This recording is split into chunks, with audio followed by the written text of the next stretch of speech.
मैं तो ये कहता हूँ यार, कलमा नहीं पढ़ा जाता फिर मुझसे। अगर मैं आपके बच्चे को थप्पड़ मारूं, अस्सलाम वालेकुम, आप जवाब देंगे मुझे? हमारे आंसू आते हैं रसूलुल्लाह की खातिर आते हैं। इमाम हुसैन आपको हिम्मत देते हैं, आपको सर बुलंद करते हैं, आपको बातिल के आगे खड़े रहने की ताकत देते हैं। कायम रहो हुसैन के इनकार की तरह, ये तो एक अटल हकीकत है, लेकिन वो वैल्यूज इनकलकेट क्यों नहीं हो रही हमें? हम हर दिन उससे दूर होते जा रहे हैं। हमें गाजा में दिखा दे कि ये है इंसान। मुझे तो हैरानी ये होती है, वो बिल्ली के बच्चे को बचा लिया, पूरी फायर ब्रिगेड लगी हुई थी, और इतना अमेजिंग कंट्री है ना अमेरिका। अरे बिल्ली के बच्चे को बचा लिया, इंसान के बच्चों को मार दिया। बचपन से आपको यादें हैं मुहर्रम की मजालिस की, तो आप कभी सोचते हैं कि चीजें किस तरह से बदल रही थी, और जब ये चीजें बदल रही थी तो आप लोगों को इसका एहसास हो रहा था? मुझे अच्छी तरह याद है, निश्तर पाक की मजलिस में जॉन एलिया साहब थे, नंगे पैर थे, शेरवानी पहनी हुई थी और जमीन पे बैठे थे। मैं साथ में, मैंने कहा आप अंदर आ जाइए ना। कह रहा है नहीं, तो खाक नशीनों की होती है मजलिस, ये थोड़ी होगी ऐसी मजलिस कि हम एसी में बैठ के,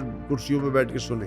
खुशी को तो वल्गराइज करना फिर समझ में आता है कि इंसान कर लेता है ना, हम वल्गराइज करना ये बहुत बड़ा सानिया नहीं है। कमर्शियल में फिर रिकॉर्डिंग कंपनीज आ गई, उन्होंने कॉन्ट्रैक्ट्स देने शुरू कर दिए, हमारे सामने हुआ, ये कर दें ये कर दें। अब आप कहाँ दे? Muharram now is an event like any other event. Ramzan transmission, हाँ बस वही है, मुहर्रम ट्रांसमिशन हो गई है। इसमें आपने 2 एल्बम्स निकालने हैं, इस दफा मैं ये कर रहा हूँ, वो बैठेंगे, धुन बनेगी, फलाना होगा, रिकॉर्डिंग हो जाएगी, अब पीछे डिश डिश डिश डाल